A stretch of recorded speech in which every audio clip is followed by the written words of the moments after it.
October 14, 1943. Staff Sergeant Michael Romano hides in a vibrating aluminum coffin 5 miles above the ground, deep within the German Reich's hostile airspace. He can't stand the confined tail area of his B-17 Flying Fortress, call sign Knockout Dropper.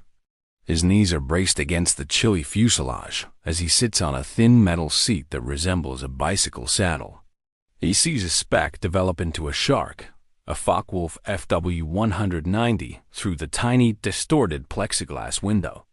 After idly banking, the German fighter sets up for an attack run at 6 o'clock low, which is the bomber's most vulnerable and dreaded angle, the coffin corner. With his breath clouding the inside of his oxygen mask, Romano narrows his eyes.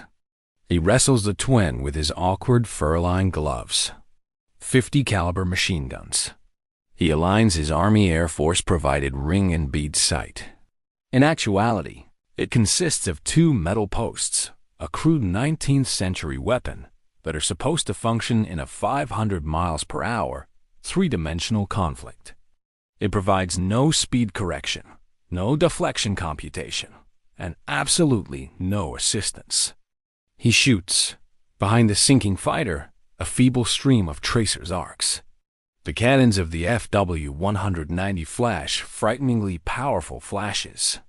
The thin aluminum skin of the B-17 is torn apart like tissue paper by 20mm shells. A savage thump, crunch is what Romano hears. The entire 30-ton airplane trembles fiercely as you walk along the fuselage. Today, this exact sequence is being repeated 291 times. This is the second Schweinfurt raid. Its crews will always refer to it as Black Thursday because it was such a desperate and notorious mission.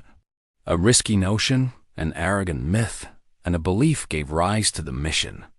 The American bomber mafia, a group of generals who thought they knew. B-17 Flying Fortress was just that, a fortress bristling with 13. 50 caliber machine guns had this as their central tenet. They hypothesized that it could fly far into enemy territory during the day without a fighter escort and use overwhelming firepower to defend itself.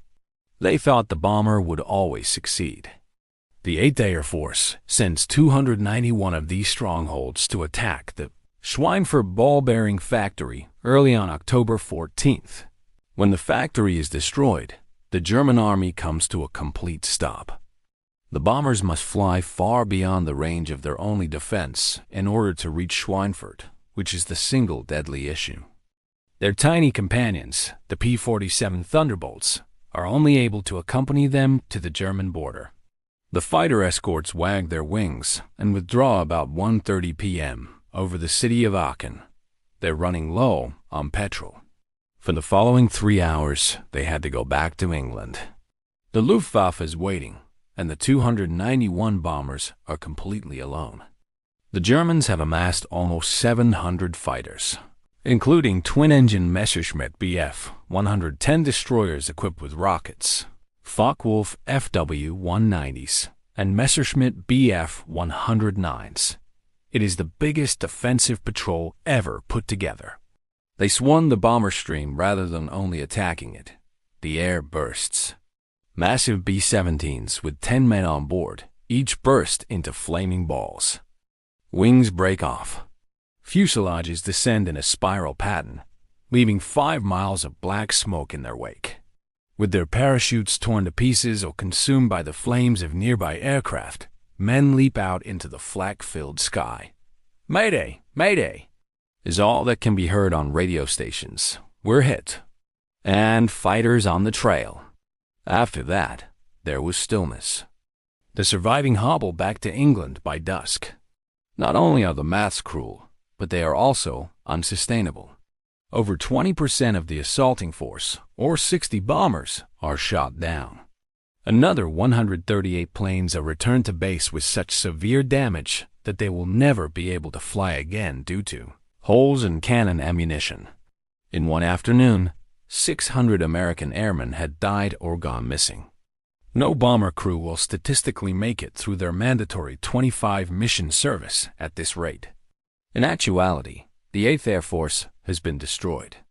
The sobering reality is revealed by post-mission analysis at 8th Air Force Headquarters in Hayward.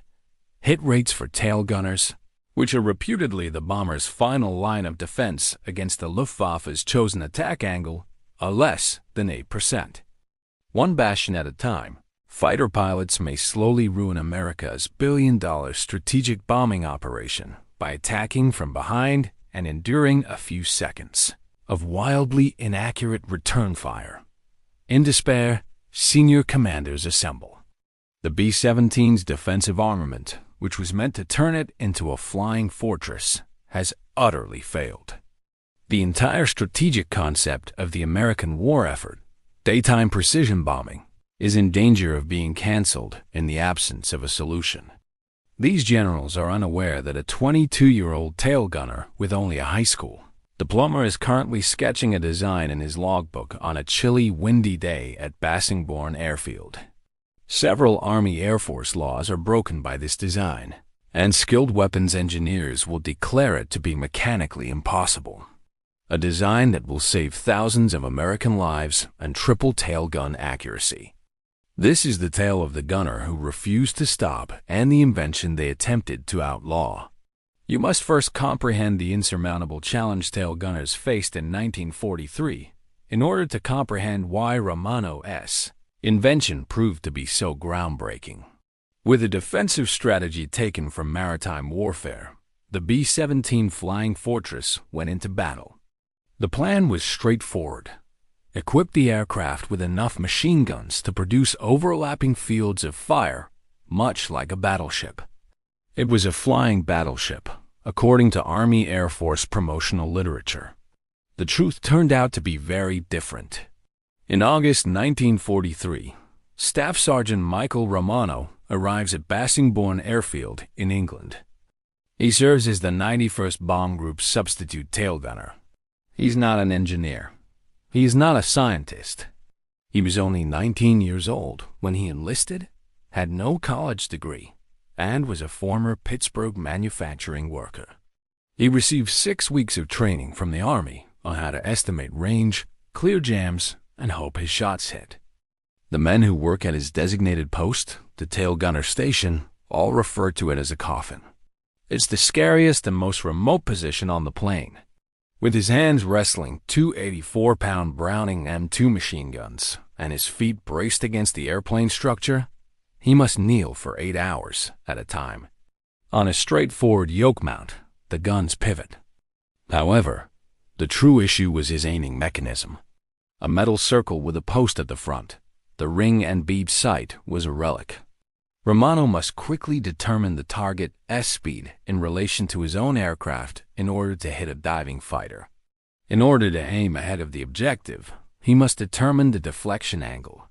Over hundreds of yards, he has to make up for bullet drop. While wearing heavy gloves and breathing thin oxygen in -40 temperatures, he must perform all these intricate trigonometric calculations while a human being is actively attempting to murder him. It just wasn't cutting it. In the calm skies of Texas, skilled gunners fired from stationary planes at towed targets, and their hit rates barely hit 12%. When it came to real combat, those numbers dropped to a grim 6% to 8%, all while dealing with stress, lack of oxygen, and enemy fire. The Luftwaffe quickly picked up on this weakness. They adapted their tactics throughout 1943, perfecting the 6 o'clock or low attack. German pilots were trained to endure 15 to 20 seconds of inaccurate tailgun fire before unleashing their deadly 20mm cannon, strikes from about 200 yards away. After-action reports from the Luftwaffe described the B-17 tail position as only slightly threatening, with not enough accuracy to fend off attacks. The grim reality hit home during the first Schweinfurt raid on August 17, 1943, when 60 bombers were lost. Then came the Bremen raid on October 8, where another 30 went down, followed by 30 more in the Munster raid just 2 days later. And then Black Thursday saw 60 more lost. The 8th Air Force was losing bombers and, more importantly, skilled crews faster than American factories could replace them. When the casualty reports reached General Henry Hap Arnold in Washington, he was horrified. He wonders if daylight bombings should or can go on. Wright Field engineers suggest more firearms, larger caliber firearms, and powered turrets as options.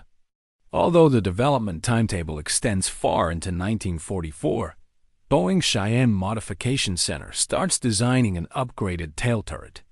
There are powered turret prototypes, but the bomber's entire tail section must be removed in order to install them. The hundreds of bombers already engaged in combat and losing their lives in England cannot be affected by the months-long manufacturing modification. Men perish in the interim. On August 19, 1943, Michael Romano flies at Gilsrijen Airfield in the Netherlands for his first combat mission. He shoots 3 attacking Focke-Wulf 190s with 480 bullets. He believes he scored hits, and he prays. However, the reality is revealed when the gun camera film is later examined. Each tracer passed behind the targets without causing any injury. 2 bombers in his formation were destroyed by the fighters he was firing at. Romano remains on the hard stand long after the rest of his crew has left for debriefing following his 3rd mission. He merely looks at his firearms. His hands tremble from pure physical strain from gripping 84-pound guns while kneeling at 25,000 feet under constant fire, not from terror. He sketches his initial design idea in his Nissen hut that evening. He understands that the Browning M2 is among the best firearms ever produced. Thus the gun isn't the issue. It's not even the mount. The reason is that the tail gunners are firing without sight. They are shooting at locations in space that they cannot precisely predict and pursuing targets that they are unable to trace. Romano needs a method to know where his bullets will actually go before he pulls the trigger, something that the Army Air Forces has not offered. He requires a reflector sight, similar to those used by fighter pilots, which displays an illuminated aiming reticle onto a piece of glass to enable point-and-shoot accuracy. However, a typical reflector installation is not feasible because to the tail position's small window, confined quarters, and strong vibration, unless someone is prepared to violate the regulations. Michael Romano, a staff sergeant, has 0 credentials in weapons engineering. In 1924, he was born in Pittsburgh, Pennsylvania. When his father became ill, he left high school at the age of 16 to work in the steel mills. He was a blast furnace operator. He fixed equipment. He did not learn practical metallurgy from textbooks, but rather by making mistakes. In an attempt to avoid the taxing factory labor, America enlists when the war breaks out. He is sent to aerial gunnery school by the military due to his tiny stature rather than any proven skill. Romano, who weighs 145 pounds and is 5 feet 7, can fit into the small openings that prevent larger recruits. At Harlingen, Texas, he completes basic gunnery training and receives an average range qualification. His teachers see that he maintains his weapons satisfactorily and has sufficient trigger discipline. He's not considered exceptional by anyone. After receiving his silver gunner's wings, he is transported to England to serve as an interchangeable component of the 8th Air Force's massive grinding apparatus. However, Romano has a quality that his training record fails to convey. He is unable to accept ineffective systems, particularly when those systems are killing his friends. Romano's frustration reaches a breaking point following his 5th combat mission to Frankfurt on October 4th, 1943. After 2 different fighter strikes, his bomber, Knockout Dropper, returns to base with 78 flak holes and significant damage. 620 shots were fired by Romano. He didn't hit anything. When a Messerschmitt Bf 109 attacked from dead astern and Romano's counterfire failed to stop it, his best friend, the tail gunner on a nearby B-17, perished. Romano strolls to the aircraft revetment that evening. He has his logbook and a maintenance flashlight with him. He climbs into his bomber's tail section, where he merely looks while the little area still smells of hydraulic oil and cordite. He looks at the ring and bead sight that let him and his pal down. The epiphany comes as a straightforward, useful remark, rather than as a dramatic revelation. In the curved plexiglass window, Romano sees his own reflection. He can see behind the tail of his aircraft in that warped mirror. He is able to perceive angles that the rudimentary ring and bead sight is unable to detect. He starts drawing quickly and frantically. What if he strategically positioned tiny mirrors to provide him with peripheral vision? That is, vision outside the restricted field of view of the gun sight. What if he oriented them so that his own rifle's tracer tracks were visible? Instead of squinting through insufficient iron sights, he would be able to walk his fire onto a target by seeing the reflection. The next big step is to combine those mirrors with a basic reflector sight, which is a piece of glass with an aiming reticle etched on it. This would allow him to track a target while simultaneously observing his tracer patterns in the peripheral mirrors. Unlike the advanced gyroscopic systems found in Allied planes, it is not a genuine computational gun sight. It's an impromptu, jury-rigged combination of targeting references and reflected surfaces. However, it might just work. Romano uses a carpenter's protractor he salvaged from the base machine shop to calculate sight lines, measure angles, and sketch plans for 3 hours that evening. He has comprehensive blueprints of a mirror-assisted reflector sight system by morning. It doesn't require any powered parts, complicated installation, or factory modification. He also has a significant issue. His concept, his design, is unlawful. It is against Army Air Force's Technical Order 20-120-EG2, which expressly forbids unapproved alterations to defensive weaponry. A court-martial might and ought to follow installation without authorization. Romano examines his sketches. His pal is on his mind. He concludes he doesn't give a damn. A 22-year-old sergeant cannot create a new weapon system on his own, even with a high school degree and a logbook full of prohibited sketches. He requires a co-conspirator. The base sheet metal business is the most improbable place for him to find one. In many respects, Romano's antithesis was Technical Sergeant Frank Kellerman. He was a seasoned Great Depression veteran and a career non-commissioned officer at the age of 38. His knowledge of machinery came from a lifetime of repairing the unfixable rather than from textbooks. During his time in the Civilian Conservation Corps, he used scrap iron and his own creativity to repair equipment and build bridges. As a pragmatic and expert scrounger, Kellerman quietly despised policemen who prioritize rules over outcomes. Romano walks up to Kellerman's bench on October 7, 1943. He has his logbook with him. He's afraid of what he's going to say, not of Kellerman. On the workbench, he places the drawings. For less than 5 minutes, Kellerman examines the sketches while cleaning his hands of grease. He draws the mount for the reflector sight and the lines for the mirror brackets. He remains silent. At last, he raises his head, his expression blank and unreadable. "Sergeant, this is against the law." Romano feels his heart fall. He gives a nod. "Yes, Sergeant. You're requesting that I alter the primary defensive weaponry without authorization. I'm being asked to disobey roughly 6 separate technical directives. You're aware of that, correct?" "Yes, Sergeant." Kellerman glances past Romano and out the hangar door toward the flight line, where ground personnel are already repairing the holes in bombers that have returned from Frankfurt. He glances back at the sketches. "When will you be flying again?" "Sergeant, tomorrow. Leicester is the aim." Kellerman gives one nod. "So we'd better get to work quickly." 2 devoted American troops carry out an act of industrial sabotage. Long after the senior officials have gone to bed, they start in a chilly, dark corner of the main maintenance hangar after midnight. Over the past few weeks, Kellerman has unofficially requisitioned resources for their task, creating a black market for survival.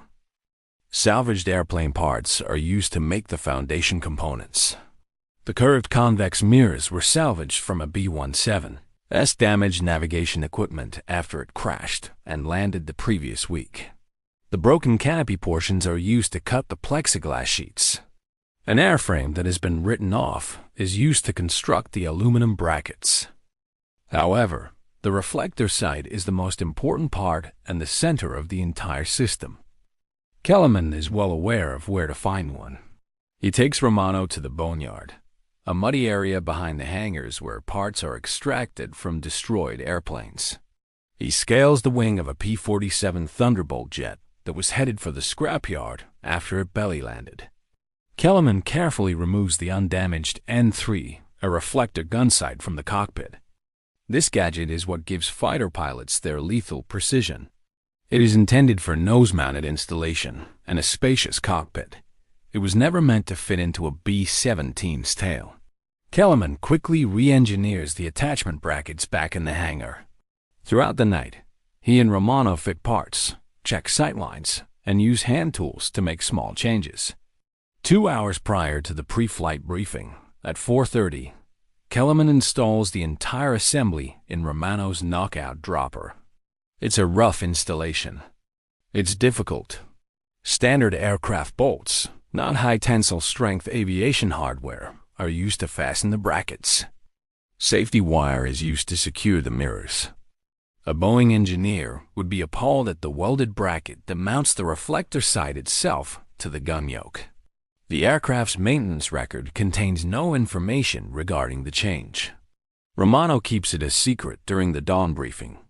Lieutenant James Holbrook, his pilot, doesn't check the tail section prior to takeoff since he has faith in his crew. The commander of the group is unaware. There is no doubt that the squadron armament officer is unaware. At 7:30, they depart for Munster. The Luftwaffe rises to meet them around 10:15 a.m. above Germany. The characteristic assault run profile on a Messerschmitt Bf 109 starts at 6 o'clock low and ends quickly. Romano turns his powerful weapons. The world shifts when he flips a tiny secret switch that Kellerman installed. He narrows his eyes, but not through a thin ring of metal this time. And bright orange reticle hovers in his field of vision as he peers through a clear piece of glass, precisely covering the far-off target. Kellerman installed 3 small mirrors that reflect the morning sun in his peripheral vision. He is shown the barrels of his own gun. Before he ever shoots, they provide him with immediate feedback regarding the direction of his weapons. He pulls the trigger, causing a 3-second explosion. He can see that he is shooting slightly behind the target by looking at the tracer pattern in the mirrors. He has always made the same error, but he can now recognize it. He doesn't make assumptions. He makes adjustments. He uses the diameter of the reticle to guide the fighter. Using the mirrors, he follows the tracer stream until the orange aiming dot and the stream of .50 caliber bullets meet at the engine of the 109. He fires once more. The engine cowling of the Bf 109 blows up. It just falls apart. Completely out of control, the aircraft flips upside down and spirals in the direction of Earth, leaving behind a dense, oily cloud of black smoke. Romano looks at his weapons, then at the mirrors, and finally back to the blank area of sky where the jet had just been flying.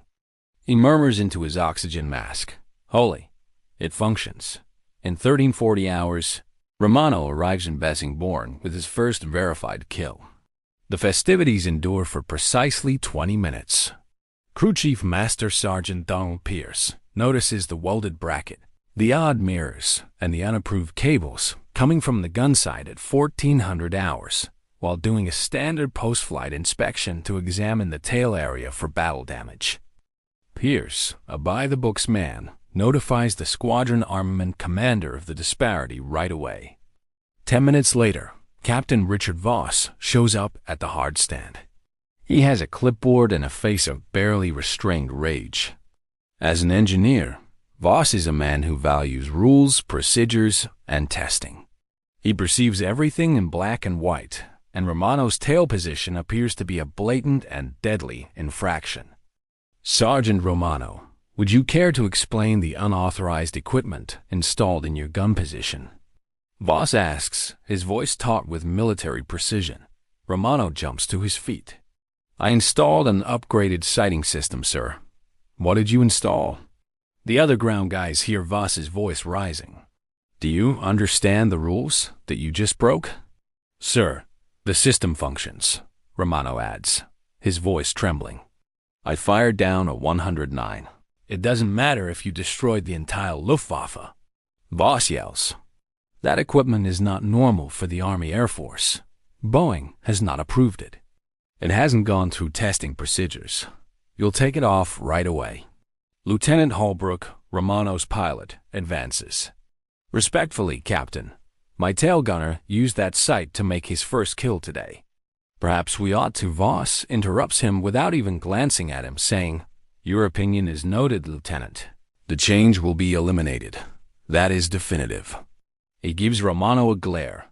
You're fortunate that I won't be charging you with destroying federal property. Get that crap off my plane now. However, a throng has been drawn to the altercation, and word is rapidly getting around. Within the 91st Bomb Group, word gets out like wildfire. By evening mess, half of the pilots and every gunner on the base are aware of Romano's illicit mirror sight, and they also know that he used it to make his first kill. The base splits. Along rank lines, opinions diverge sharply. The soldiers who must fly the missions, the seasoned gunners, assemble around Romano's table and ask him questions. To what extent is the installation challenging? What is the field of view? At 20,000 feet, can the mirrors tolerate the vibration? A lifeline is visible to them. However, senior maintenance personnel and engineering officers respond with concern. This is a breakdown of discipline, not creativity. On the evening of October 11th, Captain Theodore Morrison, the group's assistant armament officer and Captain Voss's superior, calls an urgent meeting. There are 14 officers present. The tone is antagonistic. Morrison says, Gentlemen, we have a serious discipline problem. An enlisted soldier named the sergeant has altered a major weapon system without authorization by utilizing salvaged parts from an unidentified source. This creates a risky precedent. What comes next? Can navigators reconfigure their radios? Do we allow pilots to change the fuel mixtures in their engines? We will have anarchy if every enlisted guy chooses to modify his weapon system according to his own preferences. The room explodes. With all due respect, sir, that is ridiculous. The operations officer for the 91st, Major William Calhoun, gets up. As a pilot who has witnessed his own crews being shot down, Calhoun is a combat man.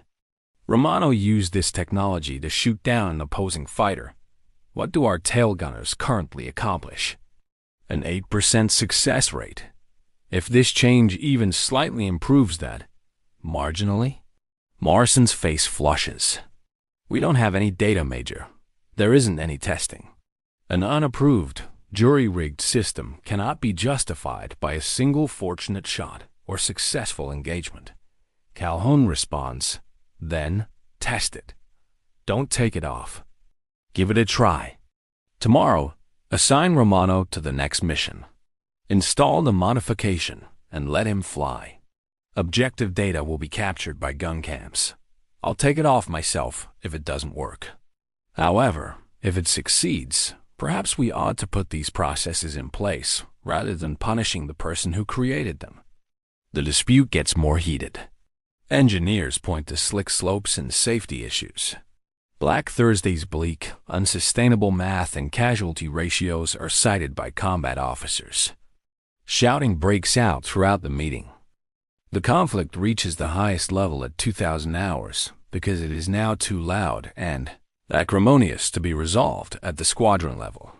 Colonel Stanley Ray, who is in charge of the entire 91st Bomb Group, receives it at his desk. The age of Colonel Ray is 53. During World War I, he flew bombers.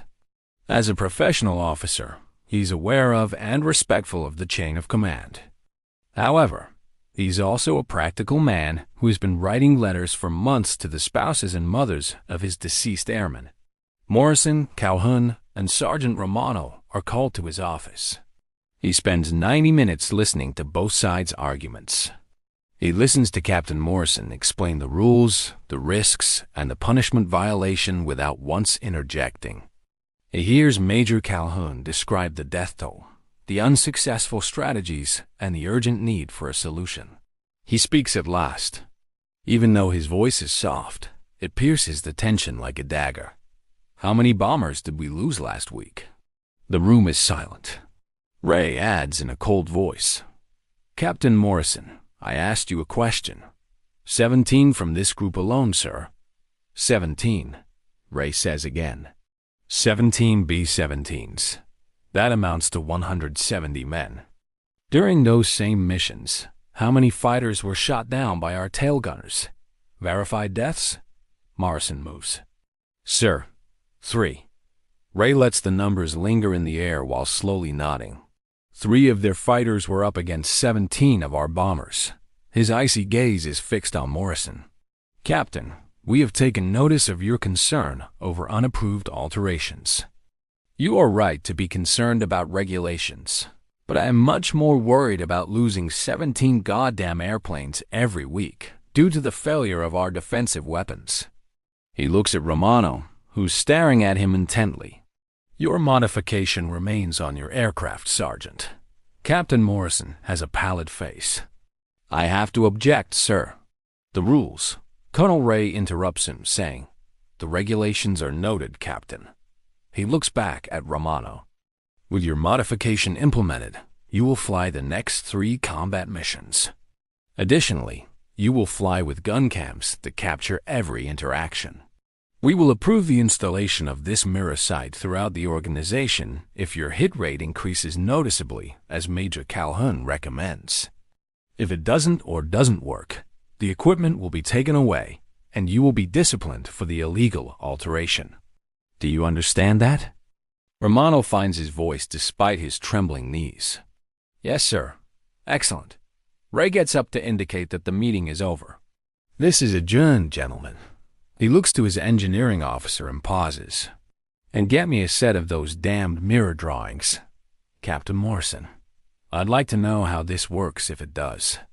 The very following day, October 12, 1943, is when the test starts. Bremen is the aim. Romano uses the upgraded sight system to fly his 4th combat mission. The gun cams are operational, capturing every second. 236 bombers are sent out by the 8th Air Force. 250 interceptors are jumbled by the Luftwaffe. The attacks start over the German shore at 11:23. A Focke-Wulf 190 plunges from a height of 7 o'clock. Romano uses the reflector sight to follow it. An instantaneous aim point is provided by the lighted reticle. The mirrors allow him to see his own pistol alignment in his peripheral view. As the tracer reflections reveal his bullet path, he makes adjustments in real time while firing a 4-second burst. The wing root of the FW-190 catches fire. With smoke in its wake, the fighter breaks off. A Bf-109, the traditional lethal tail attack, approaches from the 6 o'clock level at 11:47 hours. Romano checks his mirror feedback, centers the reticle, and shoots. The canopy of the 109 breaks. The fighter dives straight down after rolling upside down. Both encounters are captured in unquestionable, crystal-clear detail in the gun camera film. Romano has 2 verified kills and 1 likely as he returns to Bessingborn. He used 380 rounds of ammo in total for the operation. In startled silence, the engineering team watches the video that evening. Captain Morrison observes Romano's tracer patterns stroll straight onto the targets, as seen in the reflections in the mirrors. He is unable to refute the evidence.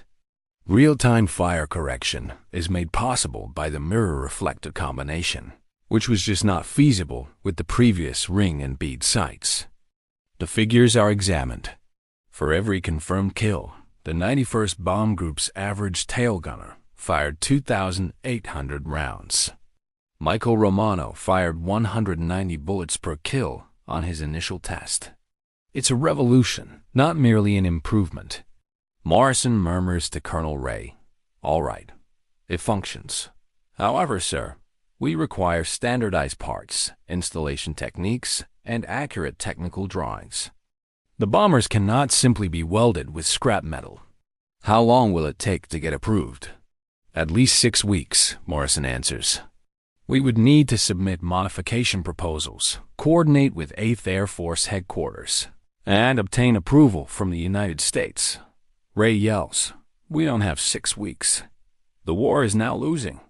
He turns to Frank Kellerman, a technical sergeant who assisted in the prototype's construction. "Sergeant, with the supplies you have on this base, how many of these systems can you construct each day?" Master Scavenger Kellerman ponders. "Maybe 4 full assemblies a day, sir, if we scavenge reflector sights from the boneyard with assistance from the sheet metal shop." Ray gives the order. "Then start building. Within 2 weeks, I want every tail gunner in this group equipped." Morrison protests. "Sir, without the 8th Air Force's proper authorization." "Captain, I'll take care of 8th Air Force," Ray declares in a definitive tone. "The engineering specs are your responsibility. Finish it." Dismissed. Military procurement bureaucrats would be appalled by the impromptu manufacturing operation that ensues. It is a tribute to the inventiveness of enlisted men. A secret production line is formed by Kellerman and his maintenance crew.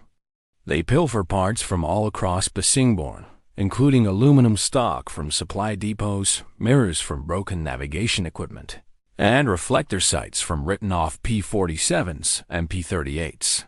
In the maintenance hangar's corner, they set up an assembly line where they manually construct 4 whole mirror sight systems every day. The Romano-Kellerman modification is bolted into place, and the ring and bead sight is removed from each bomber's tail cannons when it lands from a mission. 18 B-17s from the 91st Bomb Group had the illicit modification by October 20th. The outcomes are striking and instantaneous. Tail gunners using the new mirror sights on a mission to Doran on October 20th obtain 11 confirmed kills against 47 fighter strikes, a hit rate of 23.4%. That is almost 3 times higher than the previous norm. Wilhelm Have reports 16 verified kills with a hit rate of 23.5% on November 3rd. Yeltsin-Kirkin, 13 verified kills, 21.8% hit rate, November 5th. Bomber survivability is altered by the mathematical impact. Suddenly, Luftwaffe pilots who were used to hitting B-17s from the rear with relative ease are dying. They are up against precise, persistent, and lethal defensive fire.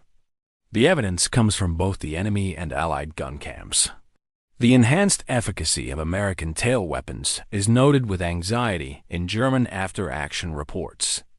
They advise changing approach strategies. In his combat journal, Luftwaffe fighter ace Major Hans-Joachim Jabs notes, "The flying fortresses have become significantly more dangerous.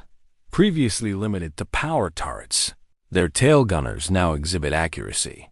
The possibility of attacks from the rear quadrant is now intolerable." At last, the information and the word make it to the 8th Air Force Headquarters at High Wycombe. A staff vehicle unexpectedly arrives at Basingbourne on November 18th. The 4th Bombardment Wing commander, Brig. Gen. Frederick Castle, emerges. He's not there to put anyone on trial. He is there to personally see the miracle. He personally checks Romano's tail position, looks over the gun camera footage, and inspects the shoddy brackets and recovered mirrors.